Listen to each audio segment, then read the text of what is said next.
Good looking. My name is Chris Leak, and I'm the chair of the City County Planning Board. I now call to order the April 28th, 2022 meeting of our work session.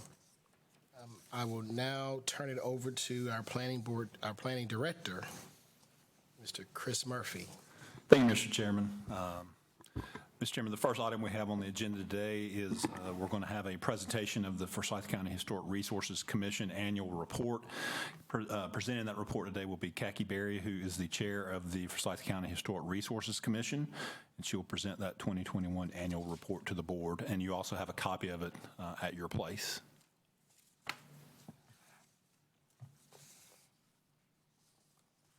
Thank you so much for giving me a few minutes of your time today.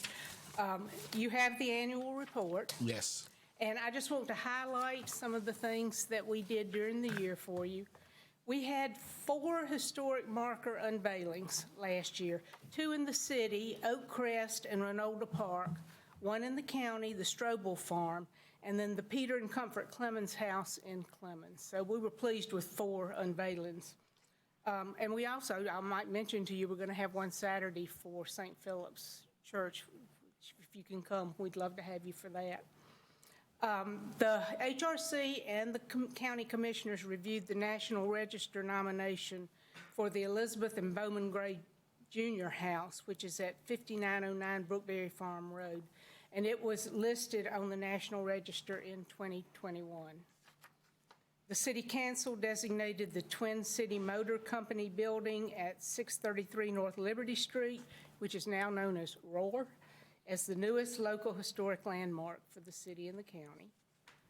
We received 3 certified local government grants, one for the Kerner's Folly Summer Kitchen Rehabilitation, one which funded to begin the manuscript for the publication of the architectural survey for the county and the small towns, and then funds for the Bethabara Historic Structures Report. And what we spend most of our time on is the certificates of appropriateness. We reviewed 97 during 2021, and we approved 96 of those 97.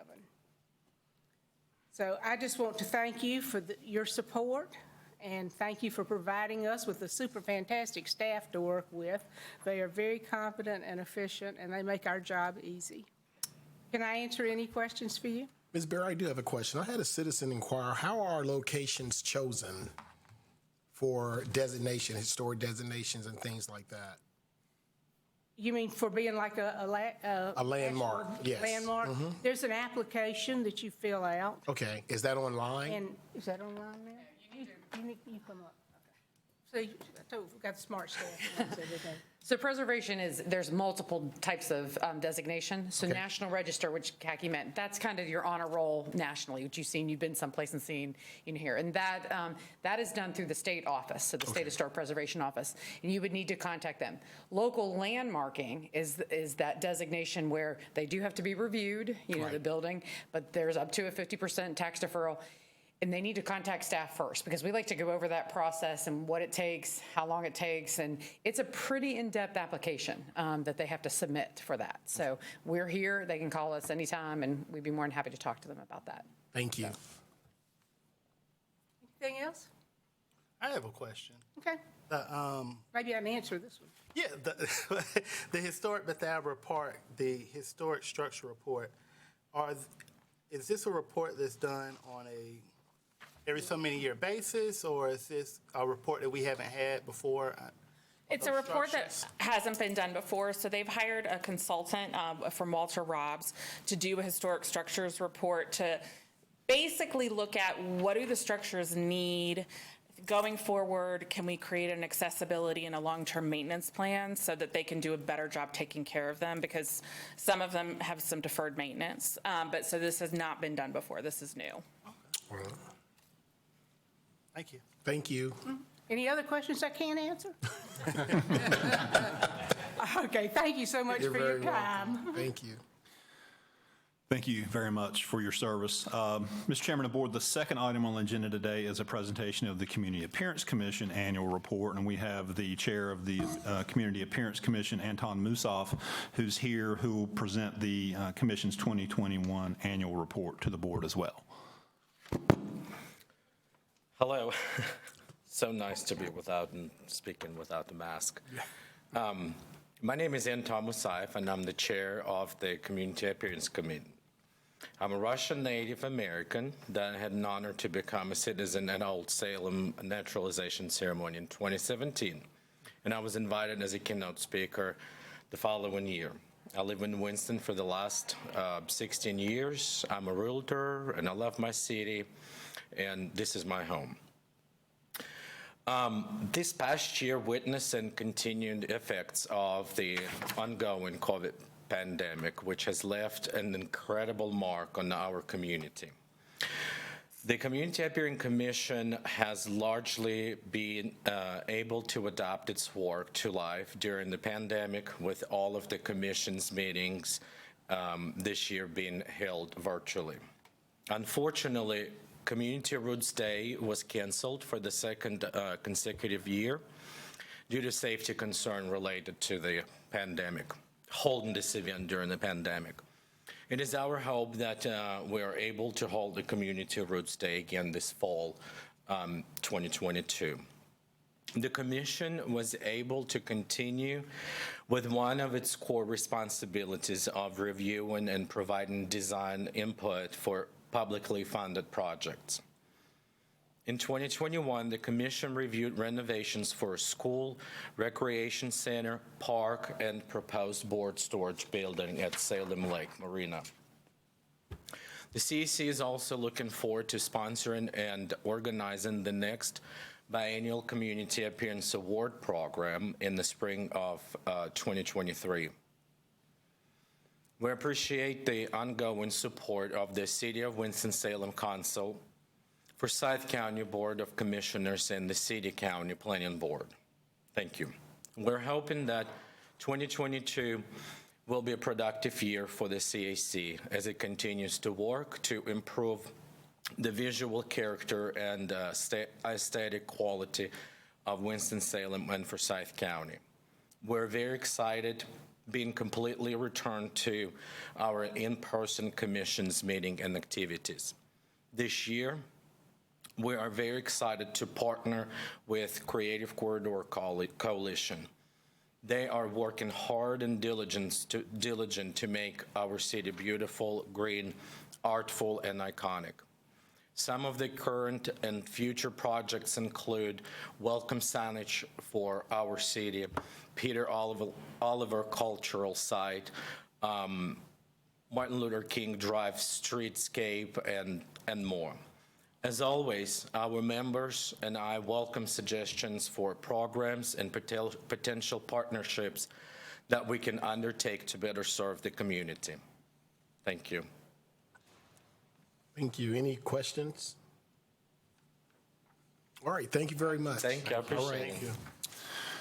Thank you again for your service. Mr. Chairman of the Board, the third item on the agenda is actually mine, and it was a request that came up at the Planning Board meeting in April, earlier this month, dealing with just a generalized discussion of uses allowed in agricultural zoning, and uses allowed in conjunction with bona fide farms. So in front of you, I provided, I knew there was something that was missing. I finally found it this afternoon. So there are two different things that are laying in front of you. There's a packet that's stapled together that talks about agricultural uses out of the general statutes, and there's a separate piece of paper that has agriculture defined.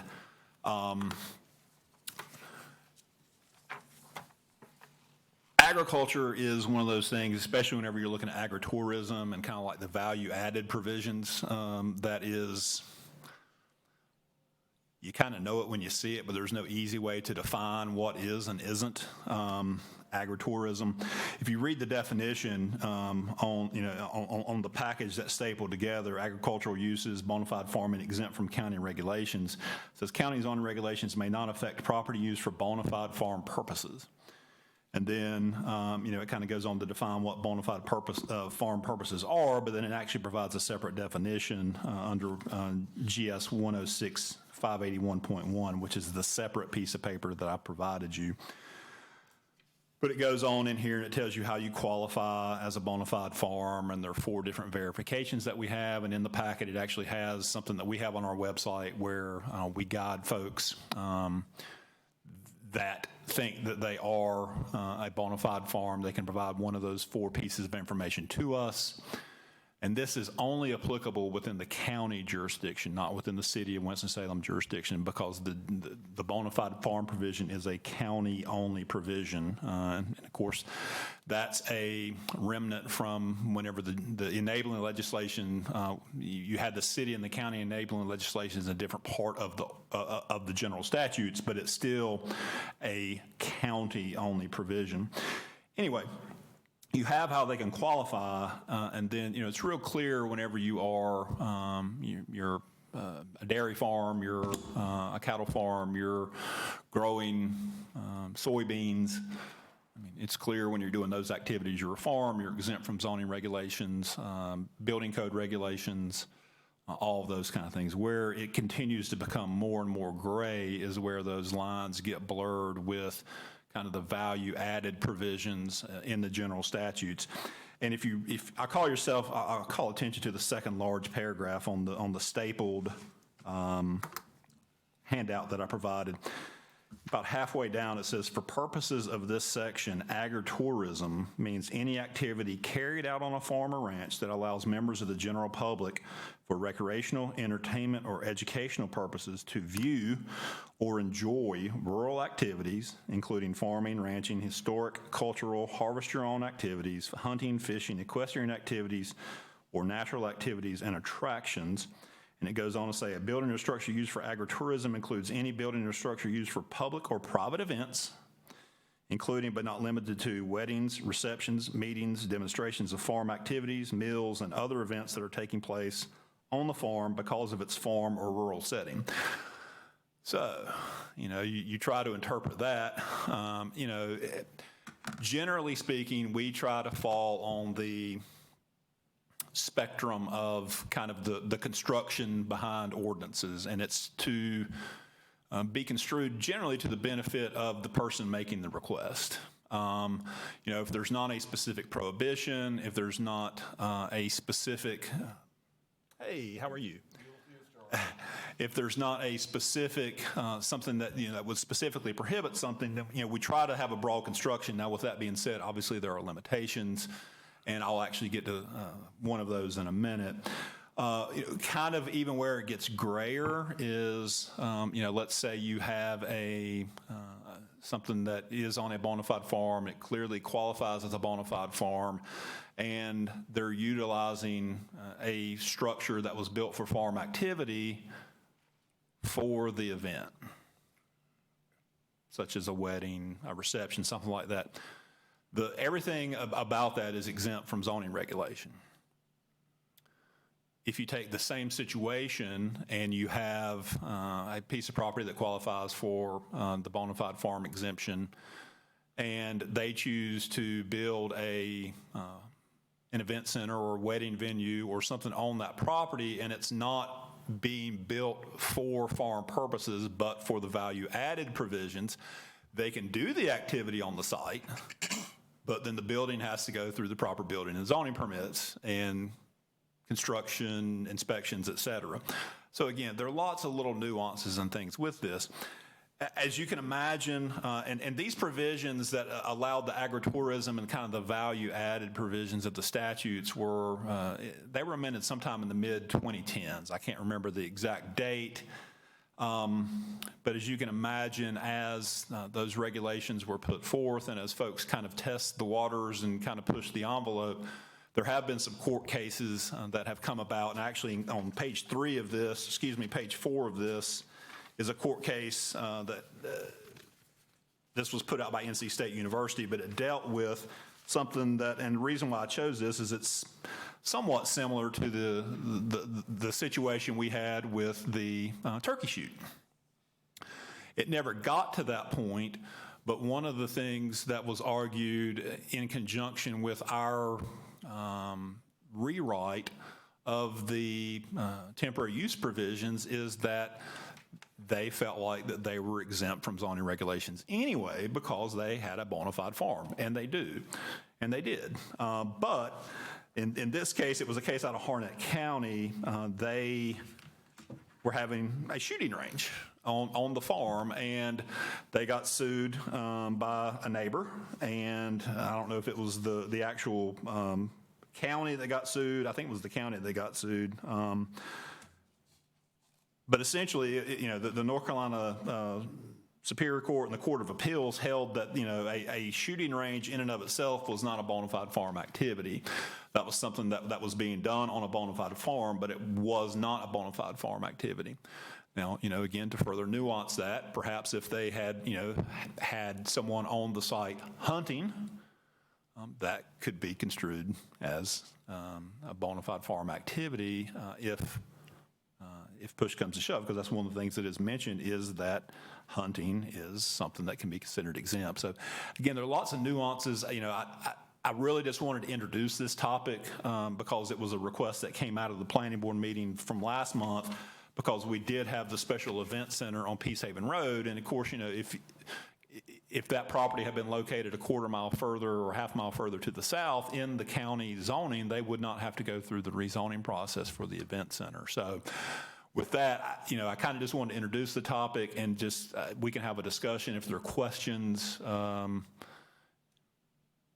just kind of turn it back to the board if there are things that you want to ask, if there are discussion things, if there are specific things that you want discussed that I perhaps didn't cover in the materials that I provided. Yeah, I made the request, and I apologize. I made the request, and so I don't want to tie up a lot of the board's time with this, but I just wanted, you know, my only question would have been, how does staff, when you get a rezoning request to go from ag to something like RS20, do you, in your mind, do you see that as a downzoning? I know it's not a downzoning from a traffic standpoint, but, you know, from a permitted uses standpoint.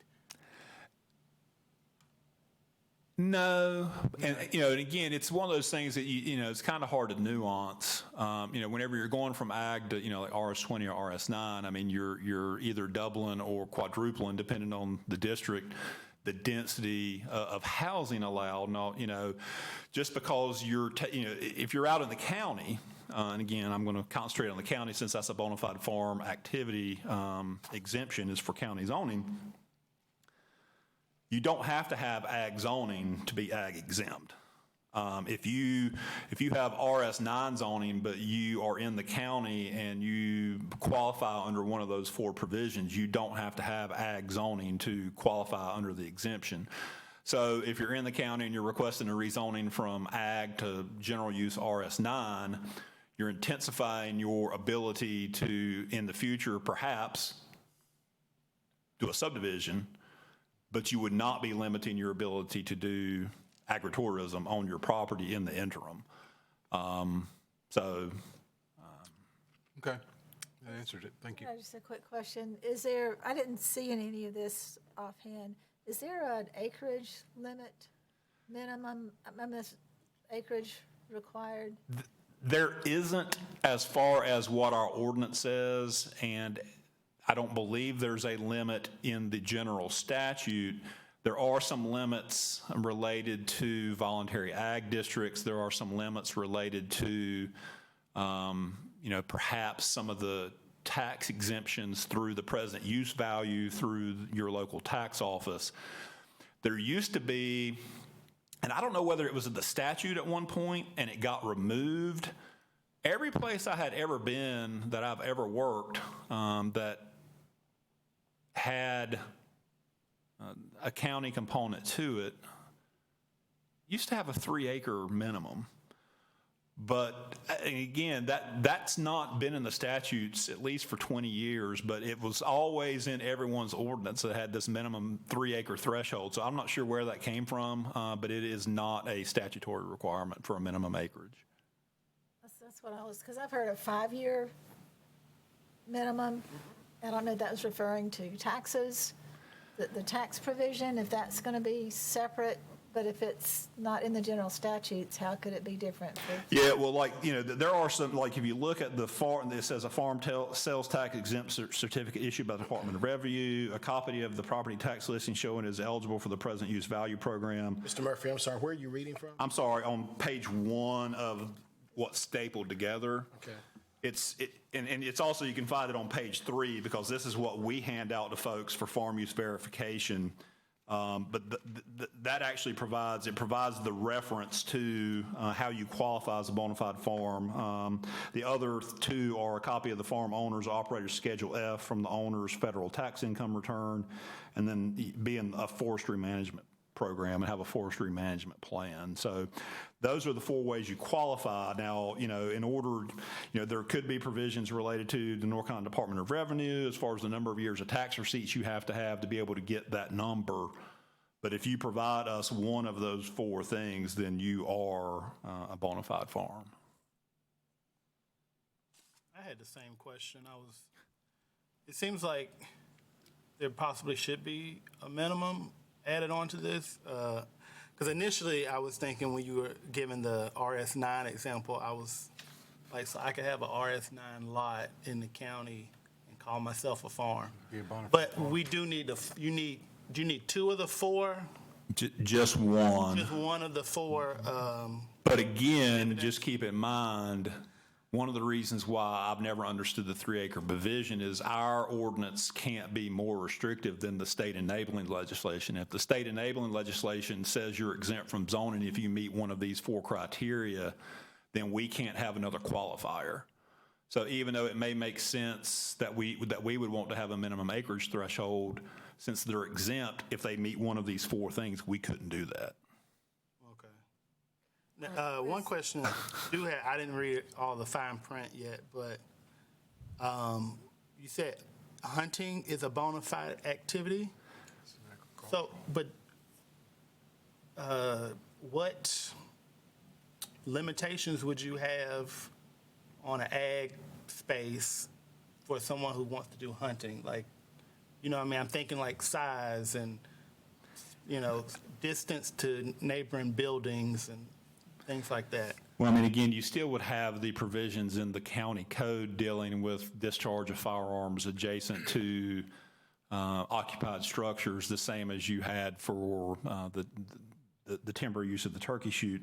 Again, if you read that about halfway down in that second large paragraph on the first page of the stapled together handout, again, I'll just read this again. For the purposes of this section, agritourism means any activity carried out on a farm or ranch that allows members of the general public for recreational, entertainment, or educational purposes to view or enjoy rural activities, including farming, ranching, historic, cultural, harvest-year-round activities, hunting, fishing, equestrian activities, or natural activities and attractions. It doesn't provide any guidance. Again, if you would qualify under the bona fide farm exemption on any piece of property that met these requirements, but again, I don't think you could hunt and not be subject to the zoning regulations, but I don't know that you could discharge a firearm any closer than what the county code allows, because that's separate and apart from zoning. That's a county code regulation. And again, that's what I'm saying. All this stuff is very nuanced. And at the end of the day, the most important thing to remember is that the General Assembly constructed this to allow farmers, and again, they probably had one intent whenever it was written, but of course, people know that if they meet one of these 4 things, they're a farmer, but it was generally meant to allow for supplemental income for farmers so they wouldn't have to sell their property for development. But again, just like anything else, folks are going to find ways to do things if they qualify, and that's what we have seen. Again, no one is doing anything what I would call untowards. They're taking advantage of the regulations as they're written, and as long as they're in compliance with those regulations, things are okay. And now, one could argue whether or not the regulations are too broad. I think lots of folks would probably say that they are, but again, they're not doing anything that would be considered illegal. I know Melinda's has a question. I had a couple questions. One just is fireworks, like if they want to have a hot fireworks display at certain times of the year, would that be considered a bona fide farm activity? No, and again, it gets back to the same question related to, like firearms. I would still say, there's a prohibition against doing fireworks unless you go through the proper, again, I don't know who you go through to get the permits, or whether it's ATF. I have no idea. I've never tried to get a fireworks permit. There are, like for the, as a general rule, fireworks in the state of North Carolina are outlawed. But, for the fair, they get a fireworks permit where they can set off fireworks every night. For, at the end of, maybe Wake Forest football game, it's been years since I've been there. I don't know whether they set off fireworks. But again, you can get permits to do those things. If someone had was able to go through the process and qualified and could get a permit, then yes. But just setting off fireworks because it's the 4th of July or New Year's Eve without the proper permits, they could not do that. Okay, and this is a little bit unrelated to the county use of, but I was wondering, in the city, there are some single-family residences that have basically a farm use on them, where they have big greenhouses. How do you get approval for that use? Yeah, and I'm actually going to pull up, because I didn't anticipate that question, but that can be easily answered. There are things in the ordinance that do allow for that. If you'll just bear with me just a second, let me pull the ordinance up. It's under the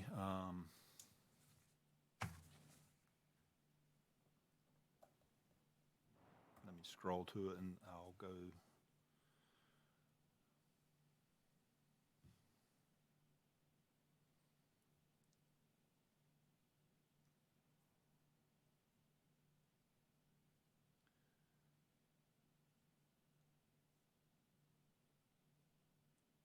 Under the accessory use provisions, under other accessory uses in the UDO, there's a city permit, and of course, again, just like everything else, it's kind of nuanced. I mean, you can have if you want to have a greenhouse on your property, you would have to go through the process to get permits. You wouldn't be exempt for that. So you'd have to go in and get an accessory structure permit, meet whatever applicable setbacks based on the size, the square foot. You couldn't go over, you couldn't exceed, your maximum square footage of allowed accessory structures. So you'd have to get a permit for that. There is a provision in the ordinance that allows, even within the city, it says sale of agricultural products grown on the premises. And that's under a permitted accessory uses. It says the sale of agricultural products grown on the premises is a permitted accessory use. So let's say, you have a lot in whatever subdivision you live in. Let's say you have an ample sized backyard, you could do it, or you have a vacant lot beside of you that you own. You could grow corn, potatoes, and beans, whatever you wanted to, and sell that on your property. You could take it to the farmer's market. You could do whatever you wanted to there. So again, there are some already things in the ordinance that even allow that for within the city. The difference being it's not the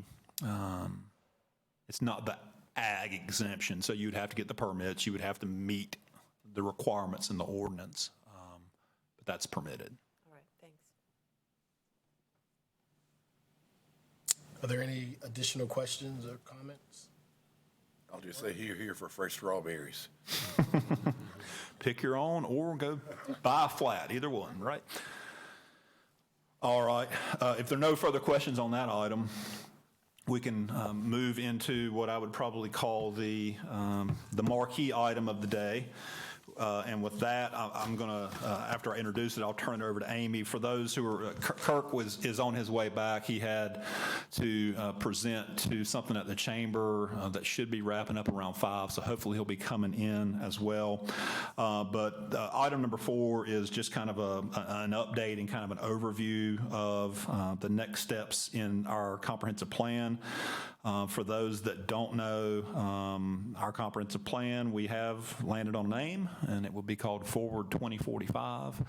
And with that, I'll turn it over to Amy, and we're just going to watch a couple quick videos, just make sure folks, of our planning board members, I believe we only have 2 planning board members that are on the board that were here when we did Legacy 2030.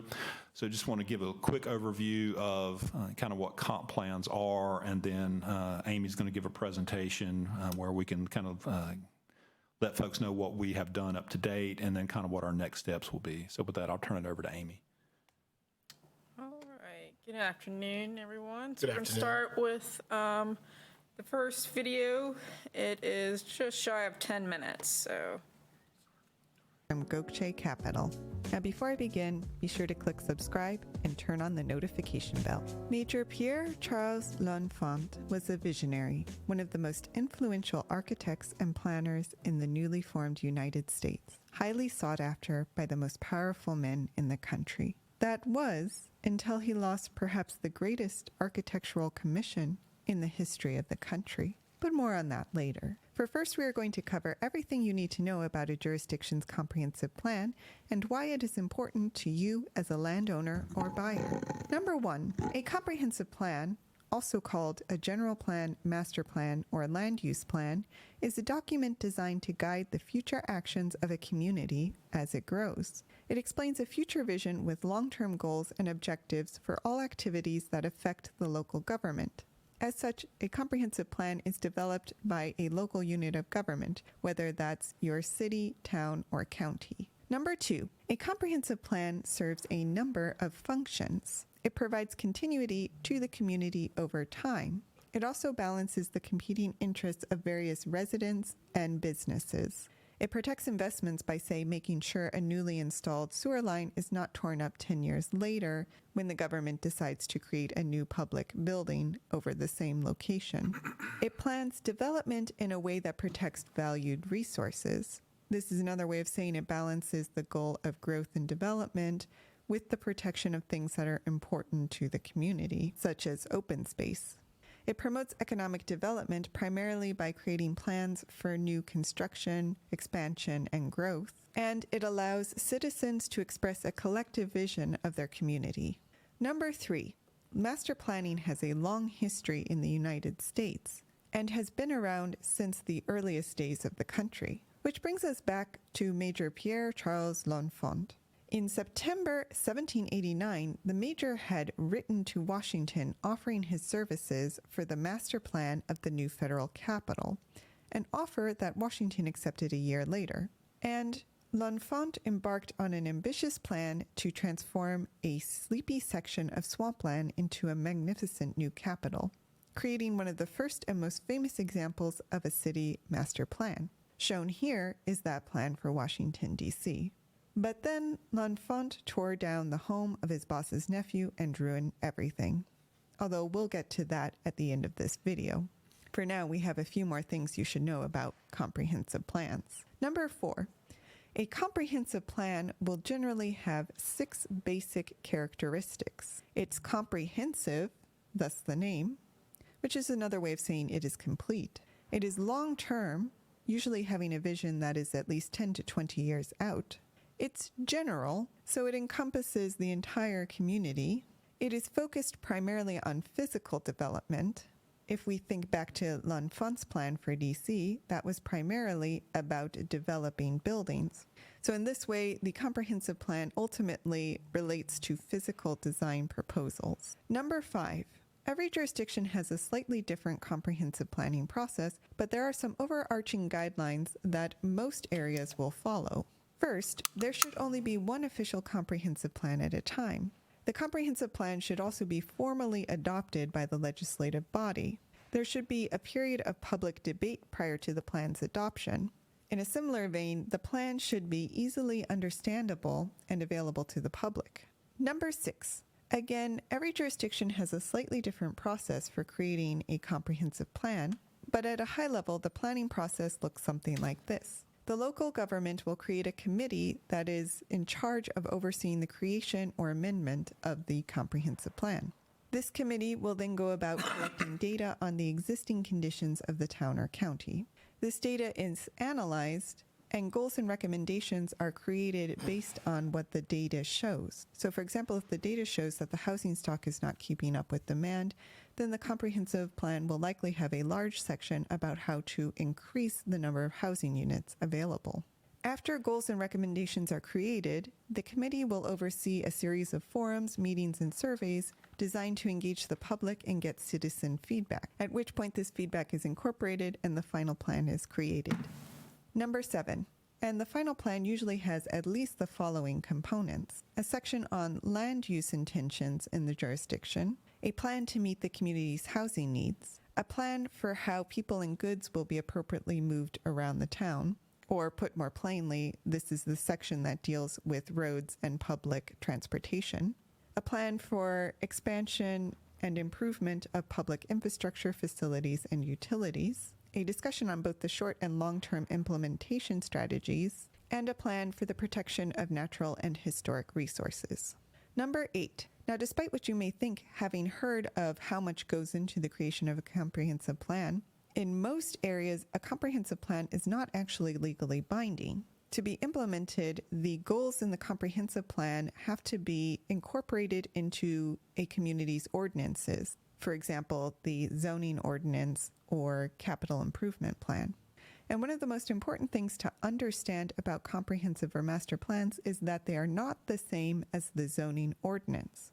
So as a landowner, one of the most important ways in which you will interact with a comprehensive plan is around land use regulations that govern your property. Now, the actual land use regulations that affect your property are going to be laid out in the zoning ordinance. But the zoning ordinance is designed to implement the comprehensive plan. So ultimately, you will want to look to the comprehensive plan to understand what the jurisdiction's land use intentions are for your property. And finally, this leads us to number 9. If all of this sounds a bit esoteric to you, keep in mind that as a landowner, you will want to engage in your jurisdiction's planning process. This is because, as we just mentioned, the comprehensive plan's land use goals for your property are going to affect what you can do on your land once they have been implemented in the zoning ordinance. Thus, whenever there is a new community planning process going on, you should be involved so you can make sure that the land use goals are in tune with how you want to use the land. But let's go back to L'Enfant's plan for DC. Like most visionaries, Pierre L'Enfant was a man with perhaps a slight case of megalomania, believing his grand vision held higher authority than the mere mortals who had commissioned it. Unfortunately for L'Enfant, while Washington may have been one of those most rare of clients as committed to an architectural vision as the architect, Washington was not L'Enfant's boss. Oversight of the planning and construction of the federal capital had been placed in the hands of 3 commissioners, men who were perhaps more concerned with appeasing the district's wealthy landowners and keeping costs down than architectural excellence. From the get-go, L'Enfant would frequently go over their heads, speaking directly to the president. And one day, Washington received an angry letter from a Daniel Carroll, nephew to one of the 3 commissioners. According to Carroll, L'Enfant had begun demolishing his home, having already succeeded in entirely destroying the roof and most of the upper story. Washington immediately wrote to L'Enfant, pleading with him to show some prudence. But L'Enfant continued all the same, although he did make one concession. He sent a note to Carroll asking him if he would prefer to destroy his home himself. Incensed, the commissioners threatened to resign unless Washington got L'Enfant under control. L'Enfant, in turn, threatened to resign rather than subordinate himself, and to his surprise, Washington accepted. Upon L'Enfant's departure, Carroll's home was rebuilt, albeit a few lots over, and construction of the full plan was never completed. Yet L'Enfant's vision would outlast him, Washington, and the commissioners. For in 1901, the Senate, embarrassed at the decrepit state of the Capitol, commissioned a team of architects and planners to complete the Capitol plan, largely based on L'Enfant's original design, which highlights perhaps the defining characteristic of master plans: their ability to endure when the vision they express is compelling enough. All the more reason for you to engage in your own community's planning process. But do you have any stories about comprehensive or master plans? Let us know in the comments. Did you like this video? You're going to love our Gokche Land Due Diligence program. We'll make you a land due diligence expert in just 7 days. Check it out at gokchecapital.com/glad. And while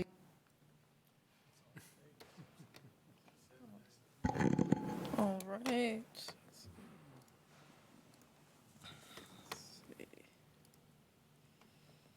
And the second one is only a little less than 5 minutes. So.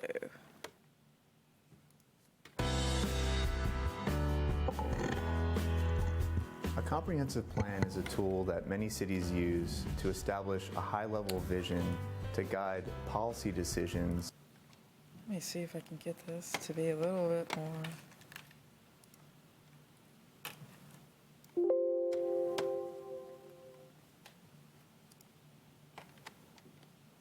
Over several years. One of the most important tools the city has to be able to get input and feedback for long-range planning is our comprehensive plan. The ability of people to provide information and give us direction and vision on what they want their community to look like helps us be able to put policies and procedures in place to help make those visions become reality. The city's current comprehensive plan was adopted in 2003. Since its adoption, the city has made significant progress in implementing many of the plan's goals and strategies. Asheville has attracted significant employers as it continues to support local businesses. Revitalization efforts and zoning code and design guidelines have been implemented in areas such as Haywood Road, the River Arts District, downtown, Biltmore Village, and Biltmore Park Town Square. The city's multimodal approach to transportation has resulted in investments in sidewalks, greenways, transit, and bike lanes. And most recently, the city has committed significant resources toward complete streets, affordable housing, and parks and recreation. We also want to stress the importance of how this document reflects our community and reflects the desires and wishes of each of the individuals in our community. And that's the reason we really stress the importance of getting public input and using that input in a productive way. One of the most important parts of any planning process is the public engagement piece.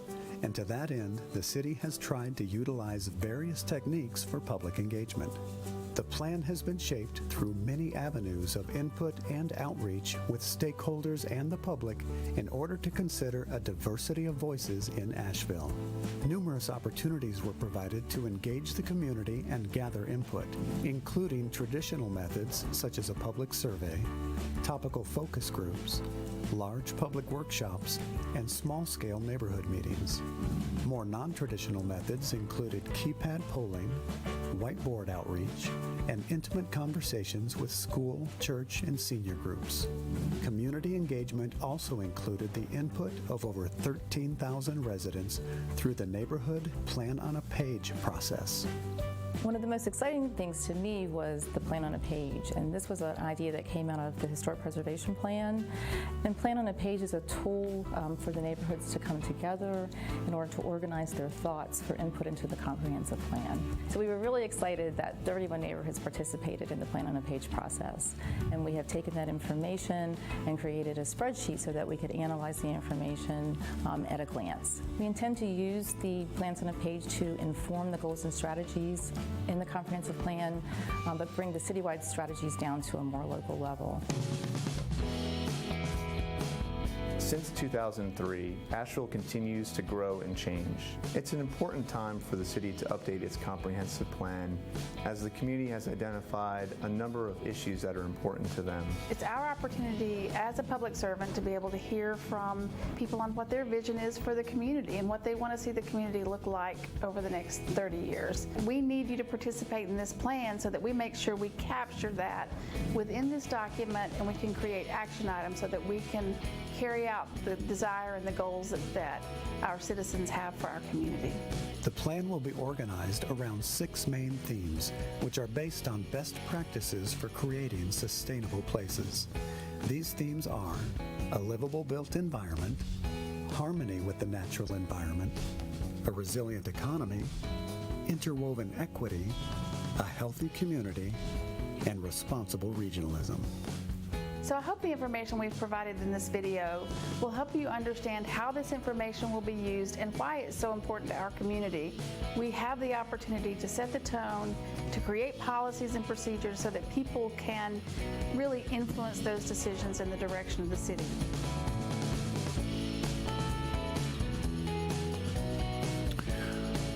While Amy's getting, she's going to do a quick PowerPoint to kind of let you know what we've been doing.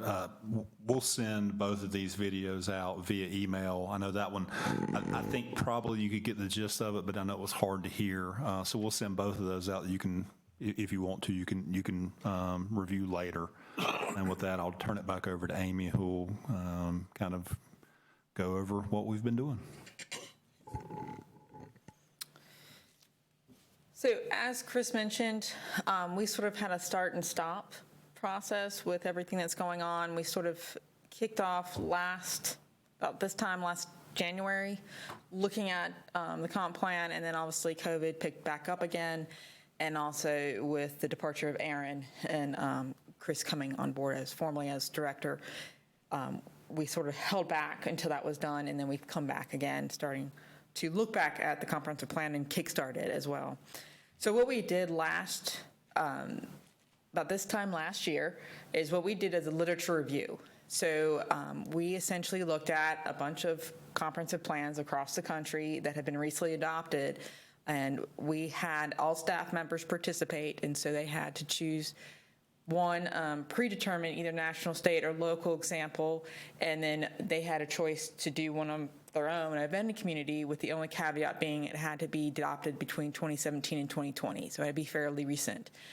And what we asked them to do was to look at each plan and sort of rank them or rate them on 3 criteria, first being content and organization. What topics did they cover? Did you like what they covered? Did they miss anything? Did they cover something that you didn't realize should be covered? And also, how was it organized? Was it chapter-based? Was it theme-based? Did they have some other type of organization, that they used, and did it work well? Could you understand it? Could you follow it? Or did it not work well? As well as looking at outreach, did the plan include their outreach efforts? And then if they did, were there anything creative really in their outreach? Did they do any sort of creative outreach regarding college students, children, underrepresented communities, the arts, anything creative that we could sort of pull from and get ideas from, and how we should approach our outreach efforts? And then aesthetics.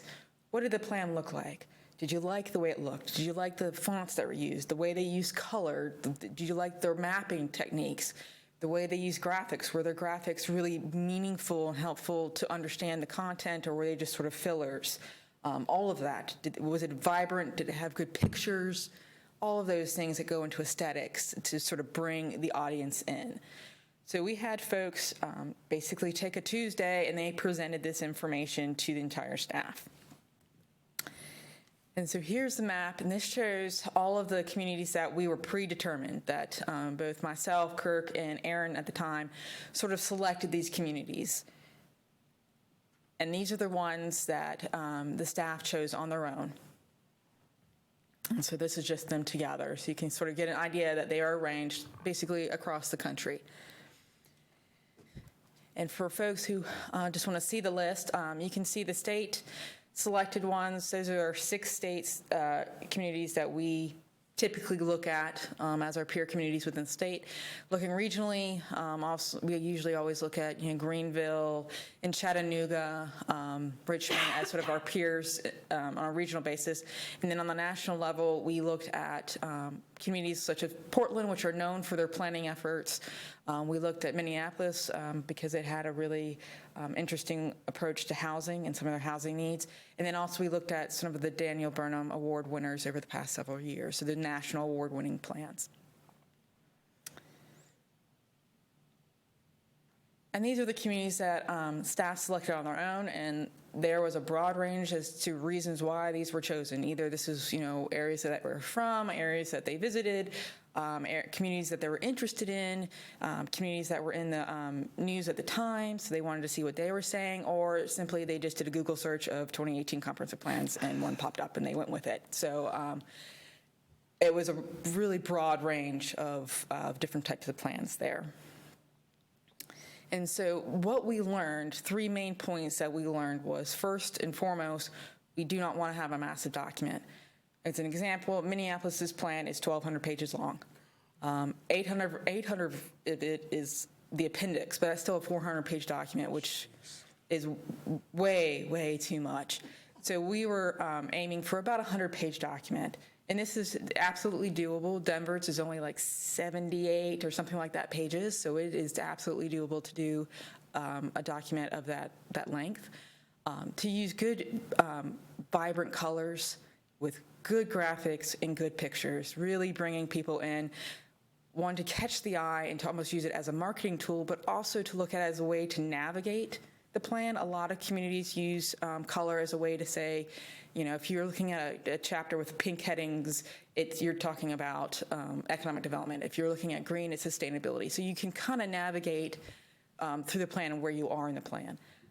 And then lastly, clear and concise language. Not wordy or not a lot of planner speech. We really want folks to be able to pick up the document and understand it. They don't need to have a master's in planning. Anyone can read it, understand what the vision is that we are proposing. Some other things that we learned through this are sort of main topics that we want to consider. The first and foremost being equity. A lot of communities that talked about equity, they either had 2 approaches. They had a blanket equity statement in the beginning, and that was basically it. Or they had it sort of interwoven throughout the entire document, from having the blanket statement in the beginning, to having policy items and goals and objectives related around equity, to even going so far as the pictures that they chose to use within the document to really show the breadth of the community. And then obviously affordability and housing, that's a key issue that we are facing right now. So obviously we would include those in our document. Resiliency and adaptability, obviously we are coming out of a pandemic, which is going to completely change how we move forward, both from economically, you look at office space, to how we look at folks moving here and what kind of they're looking for in terms of amenities now, the role of open space, the role of retail and how that's going to change, as well as being able to adapt to the changing technologies that are coming about. I mean, a simple example would be, I don't think anyone thought scooters would be a mode of transportation in 2012 when we did the plan then, but now, that's all changing. That changes pretty much every other year. That something new is coming on the market. So how can we be adaptable to all these changing factors? Logistics for economic development, making sure that we are putting ourselves in a position to really have good economic development, whether that's from encouraging our universities to being entrepreneurs, to having the transportation network in place, or whatever framework needs to be in place to make ourselves attractive for economic development. And then accessibility, livability, and sustainability all sort of tie into the same thing. We want to make sure that we are being accessible to all individuals, no matter their abilities, their physical abilities, or their age, or socioeconomic class, but also thinking things like the digital divide and how that impacts the community and approach, making sure we have amenities that folks want and will make us an attractive place to live, that people will stay here and really be part of the community and invest in the community.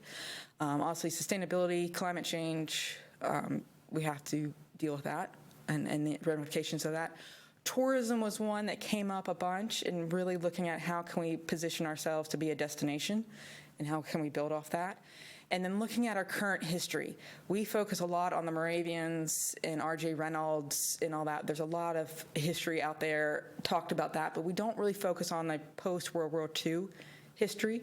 And we really want to bring that into the forefront, because we were really sort of facing the consequences of some of the development patterns that happened post-World War II. We're sort of either reaping the benefits or having to pay our dues based off that, depending on how you want to look at it. But really talking about that current history. Some other things that we learned, items to include. a solid introduction or executive summary. That made the difference for a lot of these plans, of having a good introduction executive summary. A lot of plans had a user guide, whether it be what is a comp plan, how to use a comp plan, what's the role of a comp plan, finding your way in the document, really sort of on a visual level showing how this document works and its place in the government for the layman, for the average citizen, so they understand what a comprehensive plan is. A couple communities did a five to six top projects, either as part of their objectives or as part of their implementation strategy, and that worked really well for those documents. A couple communities also incorporated quotes that they received during the community outreach to really personalize the document and really show that this was a people's document, not us planners going in a back room somewhere and coming up with this, that we really heard the citizens, and so they pulled quotes from that. And then pop-up boxes to really add additional information or examples or success stories about some of the objectives or priorities that are being spoken about, to provide just a little bit extra information without being very verbose up with it.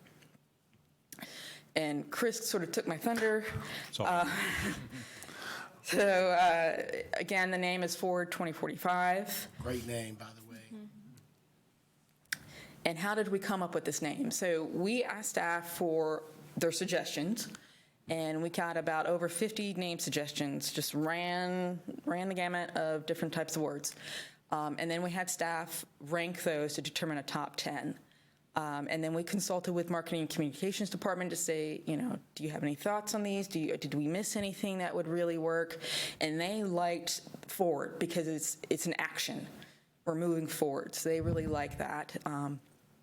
And we kept it just Forward instead of Forward Forsyth Winston-Salem because it flows a little bit better.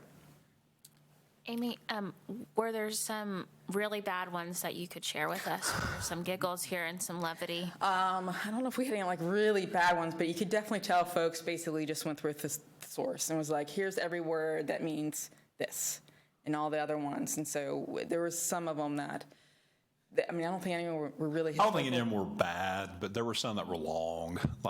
Just... Like no good to great? No, I don't remember anything like that. No. So we're in the midst of our own comprehensive planning process in Kernersville, kind of updating ours, and it's actually called Onward Kernersville. So you're going to catch some heat from everybody in Kernersville claiming you kind of riffed on that. It's okay. I like Forward. F comes before O. Forward. I like it. Yeah. Well, and Forward tends to make you think you're going in the right direction. Onward, you could be going onward in the wrong direction. So yeah, there was a lot of envision, imagine. You start to see a lot of the same words come up in the plans that we saw when we did the literature review. A lot of the same sorts of ones. And I would just say, vision is great, but we didn't want, we had Vision 2005, which was done in the late 80s, early 90s. We had Legacy done around the turn of the century, and then, Legacy 2030 was the update, so we kind of wanted a fresh start from that. We didn't want a Legacy 3.0. So again, there were lots of things that had kind of those themes to it, but at the end of the day, this was, I believe, of the top 10. Was this number one staff pick? Yeah, some version of this was number one. Yeah. Is there a staff member we can thank and congratulate? I don't. It was so long ago. I don't even remember who. I don't know that we actually credited with it. It was just. I don't know. I don't know either. Should have at least got some comp time. And they want some credit, but I'm sure everyone will claim it. Sorry for interrupting. Oh, no, absolutely. And so next steps. So sort of the first steps, 1 and 2 will probably be done, and even 3 sort of, concurrently. The first would be data analysis. Obviously, if you remember from the 2012 plan, we had the question, where will 100,000 people go? Well, where did they go? And what does that mean for our community? Essentially, we're seeing what changes has happened in terms of demographics, in terms of development and housing, immigration, outmigration, all of that, looking at those sorts of things. And then doing some topic research, some in-depth topic research. based off those topics I mentioned earlier. And then also looking at our public outreach plan. We do have a stakeholder list that we've already created and has over 150 potential stakeholders to be contacted. And this is, development community, talking about accessibility, talking about underrepresented communities, leadership, the full gamut. And on that, I will, again, it's been developed, but it's going to be developed as we continue to move forward. So again, we don't have the list that we're finished. So, if there are stakeholders that you want to make sure are on there, if you would, again, this is going to be an iterative process. But I mean, again, if you go home tonight and you can think of things, make sure to reach out to Amy, Kirk, and myself, and we'll make sure we have those on the list. I'm sorry to interrupt, but I want to make sure it's not we have the list and we're done. It's going to continue to evolve over time. Yeah, absolutely. And I think as, we reach out to certain groups, they'll know other groups to also reach out. And so it'll start to sort of balloon and mushroom out from there. I do have one. You probably already have disabled groups on your list, but I did go visit IFB Solutions recently. So blind and vision impaired people, and they were talking about downtown's cool, but it's really difficult for them to get around on sidewalks. But I think they probably be, if it's not on your list, IFB, to know about the needs of those who are blind. Yeah, absolutely. And then we have, so we have the stakeholder list, but we also need to look at creative outreach efforts. In 2012, we had the music video. I jokingly say, I wonder who's on our staff is the new TikTok star, because it's all about the TikTok and how to get, the younger generation into this process and get them engaged. So we'll have to think creatively of how we get a broad swath of people engaged in this. Obviously, we'll have a website with information, and we'll do surveys as well. We'll look at having a logo and some marketing items, swag to give out to sort of help entice people to come and participate. We plan to do public outreach starting in the fall, and then we are anticipating an 18 to 24 month process with adoption winter 2023, spring 2024, somewhere in that realm. One of the things I would say that's important regarding the website development is, again, if you look at our, one of the things that we found is effective is trying to have that shorter plan, not be verbose, make sure we cover the salient things. But, some of the plans that we saw that we liked, the plans were small, but they had a good website presence that continued to exist after the plan that housed, some of the, background information behind the plan. It kept the plan fresh. The plan didn't get embedded in the overall website. It was an ability to continue to let that website breathe. So, I mean, again, we don't know that's definitively what we're going to do, but I think it would be good to probably come up with something and then, kind of archive and house our overall comp plan process on that website. Yeah, and if you work on any websites or anything that you say, this layout looked really good, or this format worked really well, or I like this function, send it our way. I will, I think, depending on who you are, some websites work wonderful, and then the next person, they make no sense whatsoever because it's just not intuitive for them. So any info you could have as an example of what you like or what works well or what you've seen worked well. Same thing with creative outreach. I'd love to have any examples you have. I think any input we can have on that's worked and it was creative. I think with the website, just making sure that it also can read on a phone is really kind of critical these days. I constantly do that while I'm running around for my day job. So if you can have it so that you can read it on a variety of different platforms without it being really challenging, I think that's critical. And luckily, we have some in-house experience on that with Kirk. Whenever we went with UDO Clear Code, that was one of the things we wanted to make sure that we could do. And as we took the website over, Kirk's kind of taken over the ability to, lay that document out. And, it works well on a phone, an iPad. So, yeah, we'll definitely have to make sure that's something that we keep in mind moving forward. Just strictly for the sake of humor, I have recently had the need to replace a lost North Carolina driver's license, and the North Carolina DMV website gets you right to ordering a replacement license, lickety-split.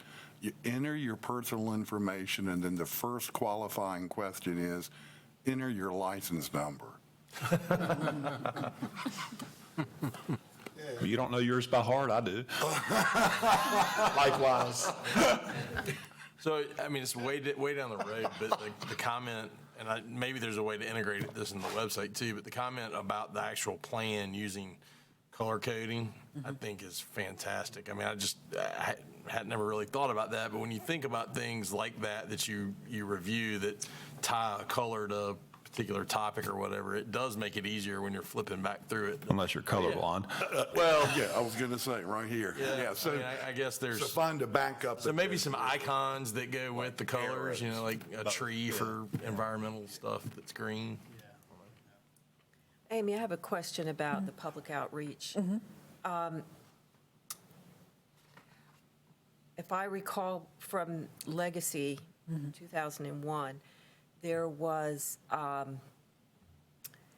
committee, and I think your video also referenced a committee to oversee the process. There was also focus groups that involved quite a few people. Wondering if that's part of the outreach plan. And just as a comment, from my experience of being involved in a lot of planning processes as just a member of the public, I have found it valuable when there is a longer term process than just recruitment to a single meeting. Because when you go to a single meeting, there is a superficiality about the level of depth that you can get into some of those issues. So I do see the value, at least for part of this process, to have some kind of longer-term involvement of people who want to be more involved, so that the citizens of the community can really dig into the issues in a deeper way. So just wondering what you're thinking along those lines. Regarding a steering committee, our thoughts is that this board would be the steering committee. And then we could easily do stakeholder group meetings with potential groups talking about a specific topic area to get their input directly on, let's say, accessibility, for example. So you would have, Centers for the Blind, Bike Patrol, different, Winston-Salem Greenways group, to different types of groups to strictly focus on that one particular area. That's one we could work on as well as looking at different options for just gathering input. So maybe it's a combination of pop-up events at multiple locations throughout the community. So you're not just trying to do downtown, but you're going to different places where people are, instead of assuming that they will come to you, you go to them. And also having multiple meetings at different places, at different times, different days, just because trying to make it as easy as possible for folks to come and participate and share their input. I agree, having that one meeting, if you can't make that one meeting, then, for whatever reason, it's very much a deterrent Yeah, to I don't getting. just mean one meeting in that sense. I mean one meeting in the sense of, if there is a continuity between, in the participation of individuals, as individuals get together and talk about an issue like, let's say, equity, and come to solutions together, that process takes more than one meeting. Oh, yeah. So I'm saying that for that kind of engagement, if you really want deeper engagement in the community, you need a continuity of meetings in a process, rather than just each individual being exposed to just one tiny aspect of it. Because I know that, I assume that there are people who would want to be more deeply involved, which is what happened in Legacy. I mean, there were committees that met for months. Amy, if I could just add a little more perspective to that. Melinda, you're absolutely right. With the first Legacy, we did have a committee structure, and that's how we started off our area plans as well. And what made us kind of go away from that with Legacy 2030 and kind of subsequent processes is Clarence, you may be looking around the only board member that can remember who was on the board when we did the South Suburban Plan and the West Suburban Plan around 2010 in that time frame. And what happened is there were some contentious recommendations that the steering committees made in those area plans, and citizens would feel like they were basically dealing with almost an empowered subunit of government trying to get their points across. And Paul Norby at the time really felt like, you know, if we want to make this a transparent and equitable process, let's take out that middleman, for lack of a more eloquent term, and really give everyone the same voice in the process.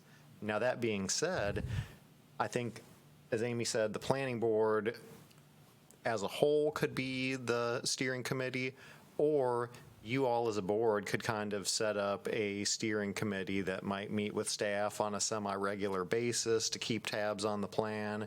That's certainly something that some of our other city boards and commissions have done for their long-range documents. So just wanted to provide a little more clarification as to how we came to that decision. I really like the concept of having this as the steering committee, but maybe with some supplemental, lift capacity, some folks that really have some expertise or interest in a particular area.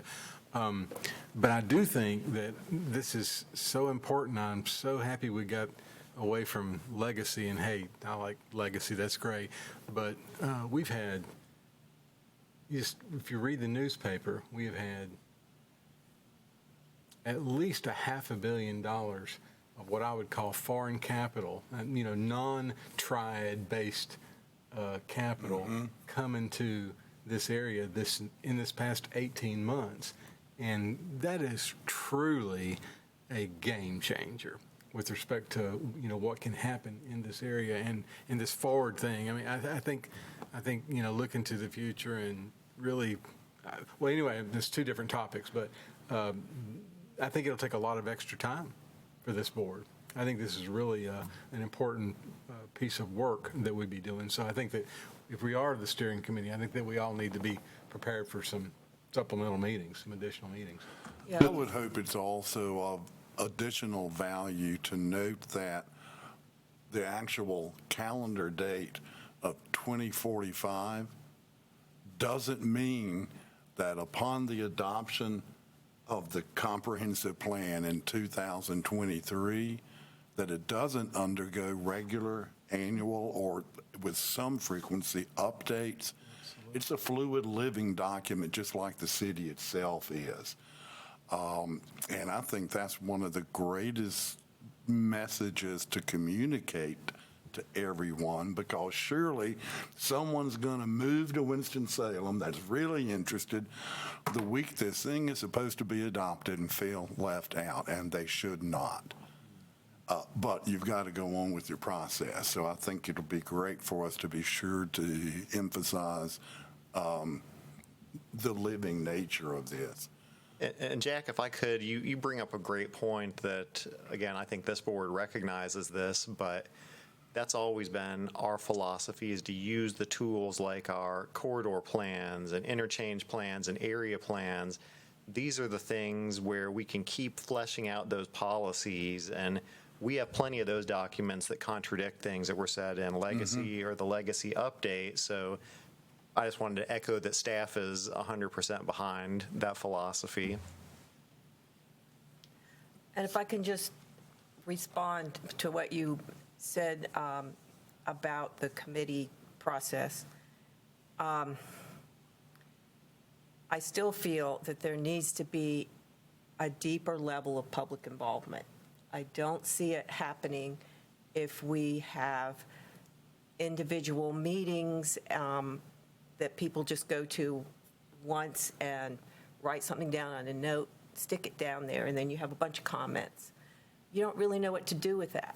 I mean, if you really want to see what do people want on the issue of affordability, on the issue of housing, there needs to be a deeper discussion. And so, it doesn't have to be in the form of a committee with a committee group that makes decisions, but in the form of meetings where you're getting give and take and dialogue, and there's a process by which something comes out of that, this is the consensus of the group, just, to the greatest, degree possible that you understand what those main issues are. But just one meeting where you talk about the issues and get a lot of comments, I mean, you can do anything you want with that. It's not a true reflection of the public's thought process. I think that point's well taken, Melinda. And when Amy and Chris and I have had conversations about this, and certainly Aaron prior to that, we're seeing kind of a revamping of the way that we've done public outreach in the past as part of this process. So rather than, like in the past, we would have one meeting might be, let's talk about all the land use recommendations. That's kind of compartmentalized off. Then the next meeting, let's do transportation. And you're right, with that process, there wasn't as much of an ability to kind of keep the dialogue going and let those issues be mulled over and refined.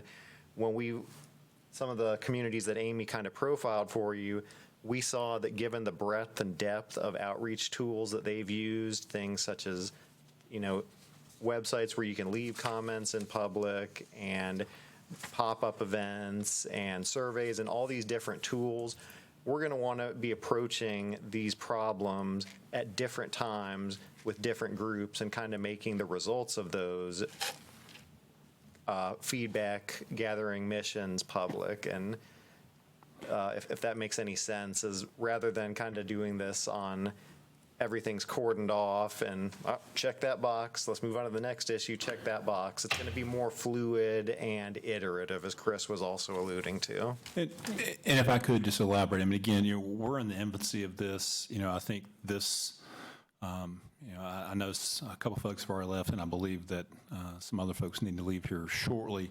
I mean, I think this is one of those, as the chair leaves, I believe this is one of those things where I believe more than likely we probably need to continue this discussion in May, at the May work session. Nothing is set in stone at this point, but it's one of those things where I think we have to look at balancing several different things. We have to look at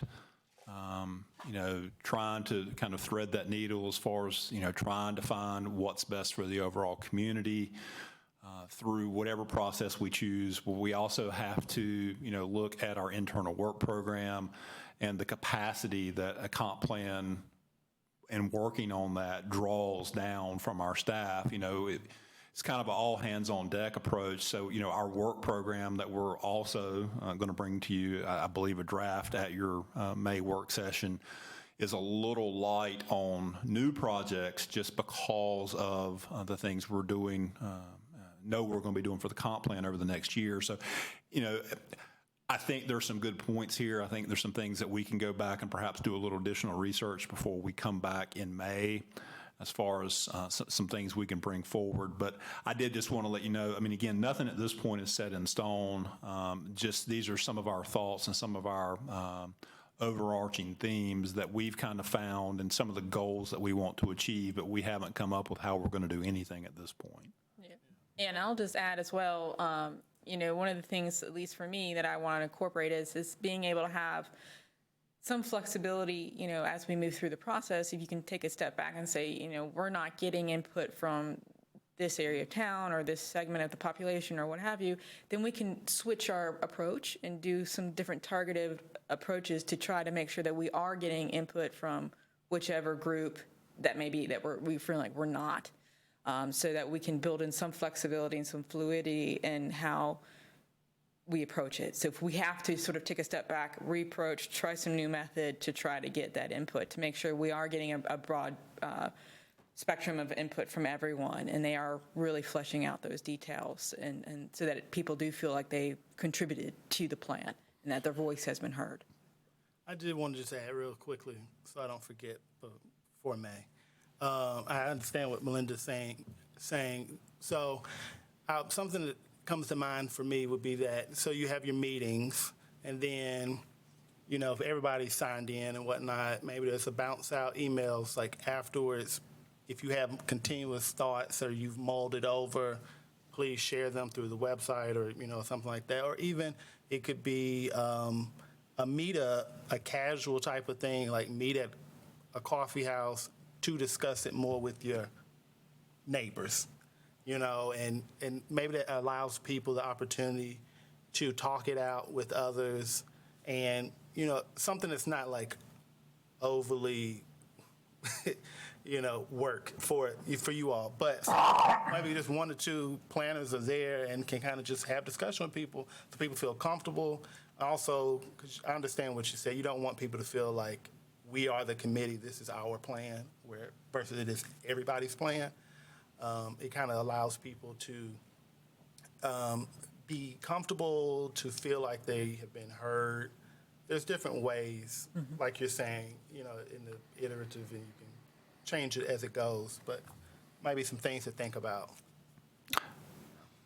If I could, and then if there aren't any more questions or comments related to this, I would just say we'll continue this discussion at your May work session. I would throw one other piece of information or cautionary tale, or who the heck knows, but I mean, again, you know, one of the reasons, you know, there were two reasons why we've kind of been on hold the last 8 to 10 months, and one was, you know, Aaron transitioning into the manager's office and making sure that whoever the new planning director was had input into this, and that was made. And the other thing was COVID, and of course, as we all have seen in the paper and the news the last week, you know, we're going through another COVID uptick. So, you know, again, I think, you know, if I'm realistic, I think we're always going to be dealing with COVID. I think it's going to become like the flu or something else. I don't know. But, you know, that's something that we're also have to take into consideration, you know, if this variant is, you know, more potent than past variants and it's contagious, you know, how are we going to do the plan? Because I don't think we can put the plan on hold indefinitely while we wait for COVID to go away, because again, I don't think it's ever going to go away. So how do we deal with that? So I just want to make sure I mentioned that kind of as the closing point of this. With that, like I said, we'll bring that back as a discussion topic at work session in May. Under item 5, debriefing of the public meeting of the 14th, did anyone have anything to discuss from that meeting? Yeah, just briefly, on the issue of the event center, just wanted to express my view that I hope that this does not become a precedent, changing RS9 to RS20 for the purpose of allowing an event center. I think that is problematic because under the ordinance, RS9 is not considered an acceptable density for an event center. And so to just get around that by changing the zoning, I think is problematic if we use that as a precedent. I mean, we already have something similar where churches are kind of changing their zoning so they can get electronic signs. So I see that as kind of a similar potential danger if we allowed that to happen. And I think that's a fair point. And I think the only thing I would say in answer to that is, you know, again, just with anything, you have to look at in the context of what the request is and, you know, kind of the situation. If you look at that property, you know, again, if we go back to 2004, it would have been in the county and it would have been ag exempt anyway. And that's kind of how the property's been used over the course of time. It's a large acreage tract that is probably more closely aligned with ag than it is RS9. So in that context, I certainly appreciate where you're coming from, you know, but I think we have to evaluate them all individually. If we had someone, you know, with maybe a 2-acre tract that was RS9 and they wanted to rezone it to RS20 for a special event center, I mean, again, I think we would probably look at that a little differently than this large acre tract. But I definitely think that is something that we need to be cognizant of moving forward. Other items? Or if not, under staff report, just a couple of things. At your place, you have a copy of the development dashboard for Q1. We'll probably I'll just kind of let you digest that, look over if you have any questions. Just quickly, our first quarter non-residential construction permit value shattered the previous record by a lot. The previous record high for non-residential for a quarter was 156 million, and we're like 308 million. So again, we continue to do a lot of permit activity. You can see also in there we have done a lot of residential. So again, just kind of digest that. If you have any questions, feel free to reach out to myself or Kirk or Steve. Your May planning board meeting, just keep in mind that we have a fairly large agenda. One of those cases on the agenda will be a case in the county, the Riverwalk project that you may have seen covered on the news south of Tanglewood. At this point, it has not been continued. We were thinking they may continue it a month to work on a couple of things. They have decided to move forward with the proposal. Their revised plan has been submitted. We're actually going to meet as a staff tomorrow to sit down and look at that and see what changes they have incorporated into their plan.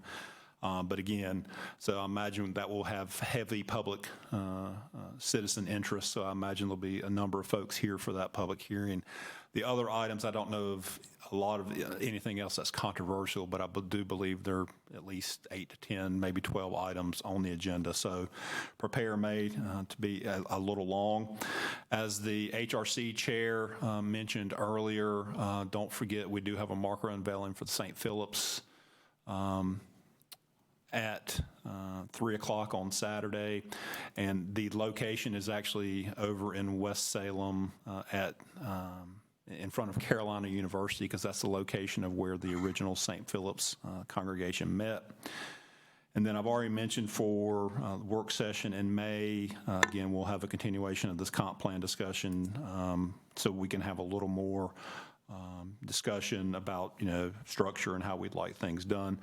We'll also provide you with a copy of the draft work program. I'll be meeting, Kirk and myself will be meeting with city and county management staff between now and your work session in May to kind of discuss that and see if there's anything that they want to tweak. But we'll have that discussion at your work your work session in May.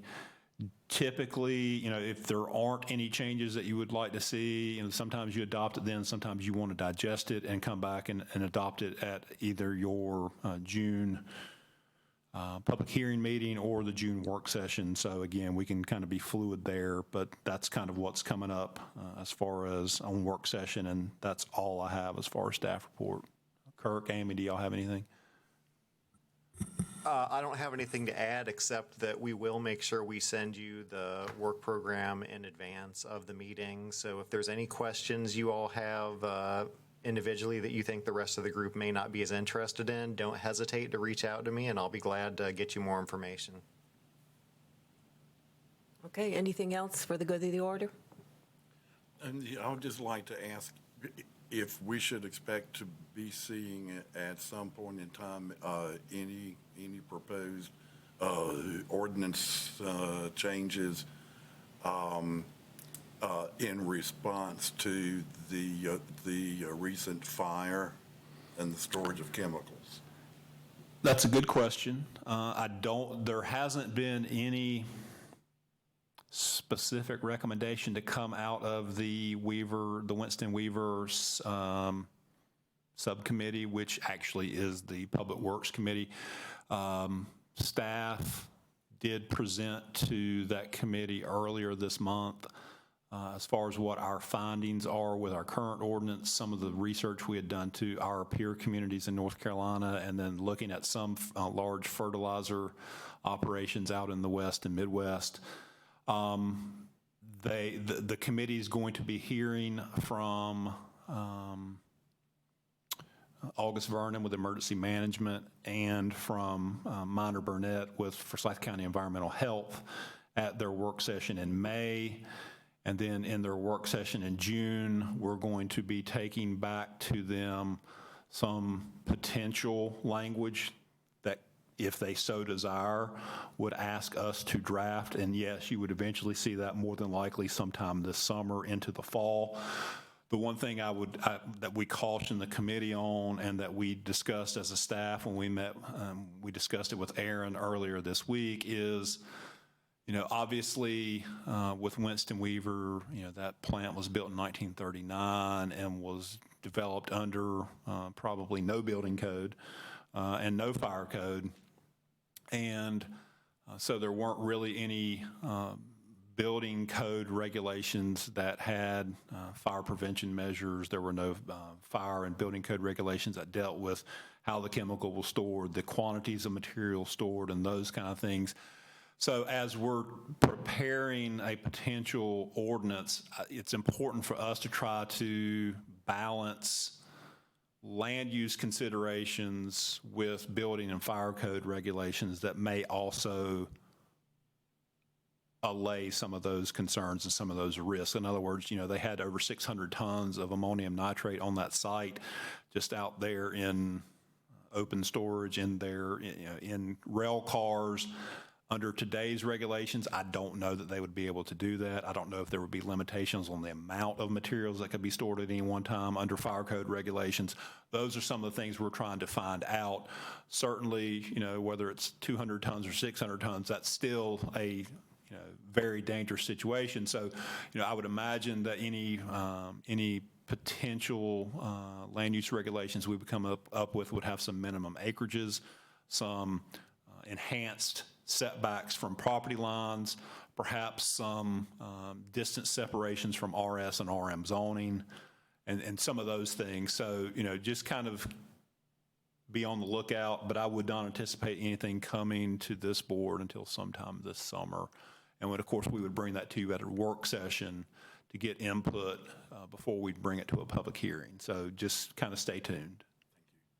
Thank you. Okay, that's all. I guess we're adjourned.